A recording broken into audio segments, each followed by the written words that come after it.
Hola amigos, hola compañeros, ¿cómo están? Che, el Carpincho me vuelve loco. Dice, che Julián, yo tengo muchas cosas que hacer en mi vida. Bueno, yo y los míos, ¿viste? Tengo que ir a la facultad, tengo que ir a laburar, porque si no laburo no morfo. También tengo una vida social, ¿no? Como decía ese barbudo impresentable de la historia, ¿cómo se llamaba? Karl Marx. Como decía Karl Marx, que las personas tienen que tener un espacio para cultivar sus amistades e ir a pescar. No puede ser que el trabajador solamente tenga tiempo para reproducirse como fuerza utilizada por los dueños de los medios de producción. Entonces, las personas tienen derecho a cultivar sus amistades e ir a pescar, decía Marx, ¿no? Entonces, bueno, el Carpincho es puro amor, ¿viste? Entonces, bueno, cultiva relaciones, entonces se va a ver con los amigos, se va a jugar a la pelota, se va a tomar vino por ahí, hace cosas como todo el mundo, ¿no? Entonces dice, ¿pero cómo hago ahora? Mirá, me dice, y entonces me hizo el reporte y me anotó acá el Carpincho, me puse, mira, el subte, dice, en diciembre 80 pesos, en enero 125 pesos, en mayo 574 pesos, en junio 670 pesos, en agosto 757 pesos, un 850%.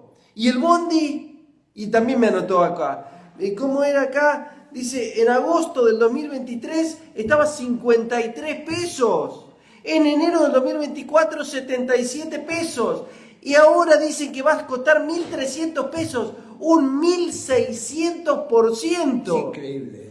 Pero escuchame, entonces el Carpincho agarró la calculadora, dijo, a ver, pará, ponele 1.300 por 2, poner un ida y vuelta, o sea, lo mínimo, ¿no? Lo mínimo, 1.300 por 2 me da 2.600. Entonces, para hacer múltiplo, ¿viste? Esas cosas que para hacer la cuenta mental, me redondeó para abajo, 2.500 por 30 días. ¿Por qué por 30? Si laborables son 22. Y no, porque hay que ir a jugar la pelota, hay que ir a ver a los amigos, hay que ir a la familia. Entonces, por 30, no por 20, no por 22. Bueno, da 75 lucas, pero estamos hablando de lo mínimo. Y entonces, claro, empezamos a hacer cuentas con el Carpincho, tomando unos mates, ¿viste? Tomando unos mates, y resulta que, claro, 75 lucas redondeamos para 100, porque en realidad es mucho más. Es mucho más, porque no es solamente ida y vuelta el que tiene un medio directo y el que tiene que hacer 2 o 3 trasbordos para llegar solamente al laburo y después de ahí la facultad y después de ahí, ¿no? Pero lo mínimo sería 100 lucas, lo mínimo 100 lucas y el salario mínimo está en menos de 300 lucas y además están los servicios, ¿no? Hay que pagar la luz, el gas, ¿no? 50 de luz. Acá me dice Alejandro, 50 lucas de luz. 50 lucas de luz, ¿no? Más expensas, o garage, o distintas. Entonces, ¿cómo se hace para vivir? Y comer. ¿Y cómo se hace para...? Hay que comer, claro. Ah, sí, hay que comer. No me acordaba, perdón, no me acordaba que había que comer. Entonces, claro, el Carpincho me dice, ¿cómo se hace para vivir? Hay que limpiarse, hay que comprar papel higiénico. Entonces, claro, en todos los productos de higiene, de limpieza. Bueno, entonces, claro, y obviamente con todo esto, el Carpincho, estábamos tomando mate y me dice, Julián, al final vos tenías razón cuando decías, no voten a Milei porque Milei le dice que va a bajar los impuestos. Perdón que repito esto, pero, viste, hay cosas que hay que repetir. Milei dice que va a bajar los impuestos y yo decía, le van a hacer lo mismo que hizo Macri. Cuando vino Macri, quitó las retenciones, bajó los impuestos a los ricos, casi que eliminó bienes personales, abrió la canilla para el fraude, el mega fraude fiscal en el comercio exterior, ¿no? La sobrefacturación de importaciones, subfacturación de exportaciones, el contrabando, bueno, todo eso que ocurre con las falsas declaraciones y demás. Entonces, dejaron de cobrar impuestos a los ricos. ¿Y sobre quién van a caer los impuestos? Porque el Estado necesita un gasto para financiar la estructura del Estado. fíjense que en palabras de Manuel Adorni, el vocero presidencial... Adorno. Ese. Bueno, dice que, vuelve a repetir que bajaron el gasto público un 35%, dice, ya se encuentra aliviada la espalda del contribuyente, dice. Porque se murió. Claro. Entonces, ya se encuentra, todo esto, fíjense que se hizo la reducción del tamaño de Estado más grande de la historia de la humanidad, así ellos lo dicen en sus propias palabras. Ahora, el 65% sigue estando. ¿Y quién lo mantiene? Aún respondiendo su mismo lenguaje. Bueno, ¿y ese 65%? ¿Quién le mantiene? Porque ya no tenés bienes personales, ya no cobrás impuestos a los ricos, ya no cobrás a las corporaciones. Bajar las retenciones también. Eliminaron las retenciones, todo el comercio exterior. Bueno, le está dando el gusto a los agroexportadores, que no son el campo, son los agroexportadores, los intermediarios. Los que dijeron, lo vuelvo a repetir, son los que dijeron, nosotros preferimos que los argentinos sean pobres, así comen menos carne y nosotros tenemos más para exportar. Bueno, si todos esos no pagan impuestos, ¿y quién mantiene ese 65% de estructura del Estado? Los jubilados. Todo el resto de la población, menos a los que le sacaron los impuestos. Entonces, nosotros lo habíamos dicho, bueno, y por eso están pasando estas cosas. Y, bueno, otra de las mentiras, que, bueno, a veces insistimos con estas cosas, pero me parece que es importante tenerlas presentes, ¿no? Eso que decían de el tema de la inflación, que hay que bajar la inflación. Bueno, lo mismo de siempre, ¿no? Es decir, ¿vos qué preferís? Que haya inflación, que haya crecimiento, que haya generación de empleo. Supone una pregunta teórica te hago. ¿Qué preferís? ¿Que haya inflación pero con crecimiento, con generación de empleo, con actividad y todo eso? ¿O que no haya inflación pero que haya destrucción? No significa que una tenga que sea necesariamente, pero de los dos escenarios, ¿con cuál te quedarías? ¿Con uno que hay inflación pero hay crecimiento, hay generación de empleo, plena actividad y todo eso? ¿O otro escenario en donde no hay inflación pero hay destrucción de empleo, destrucción de actividad, endeudamiento, los salarios te alcanzan cada vez menos? ¿Cuál de los dos preferís? ¿Alguien va a elegir el segundo? No, nadie.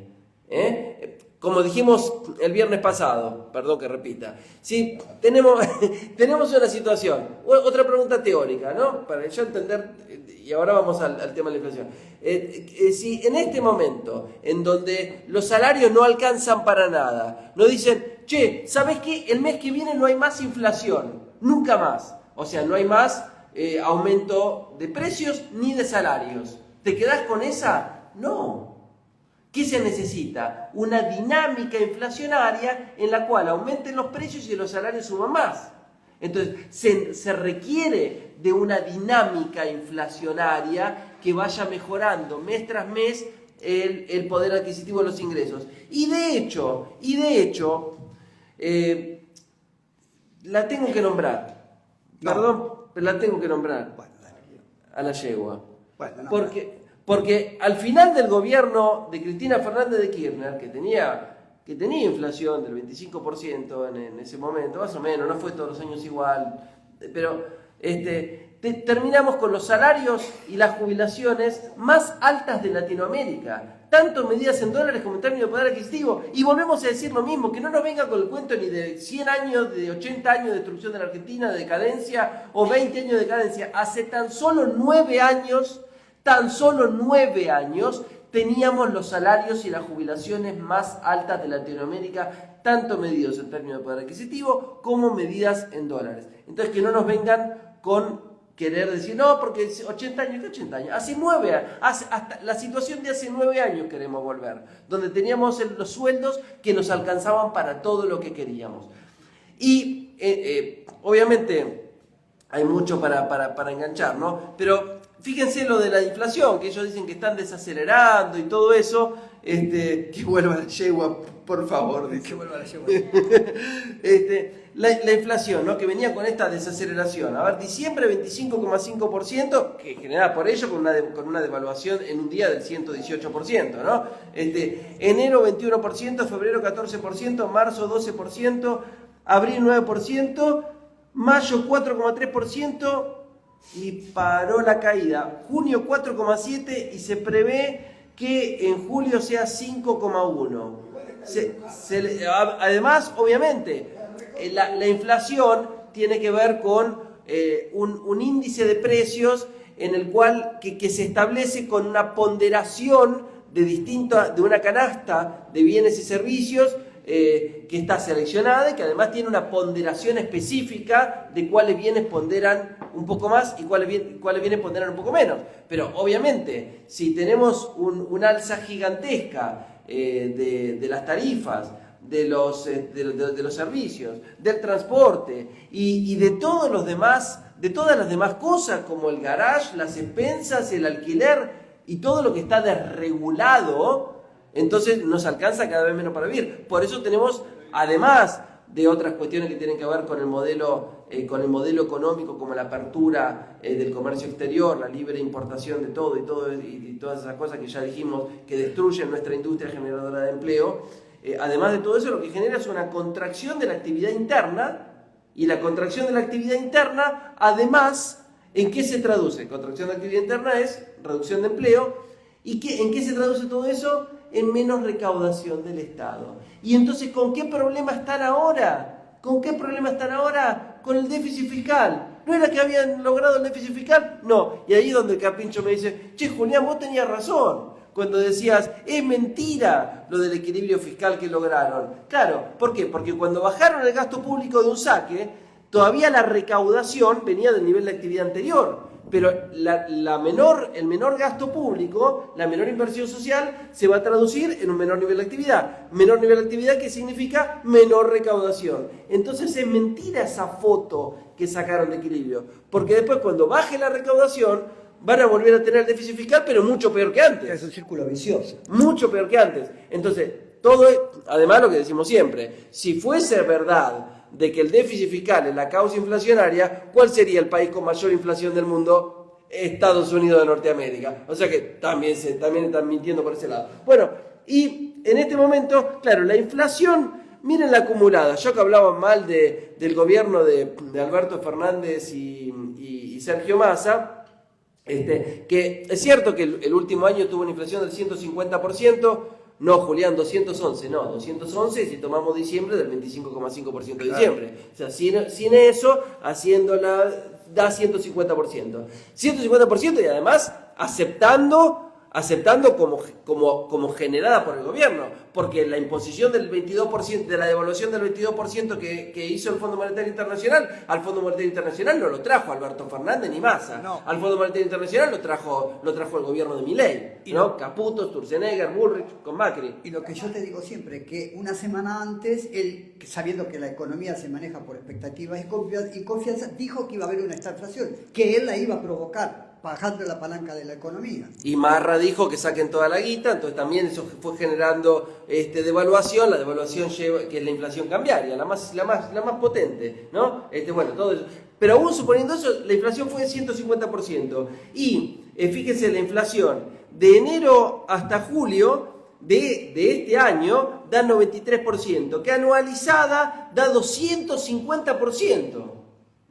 Entonces, y además ahora está volviendo a subir, y además de todo, está pendiente de un hilito. ¿Cuál es ese hilito? Que no devalúen, porque estuvieron dejando el tipo de cambio fijo, ya dijimos, no fue porque son buenitos, porque son inteligentes, no, fue porque el poder financiero puso la guita en pesos en operaciones de capitalización, con altas tasas de interés. Entonces, pero obviamente la riqueza se mide en dólares para estos tipos, ¿no? Entonces, ¿pero qué necesitan?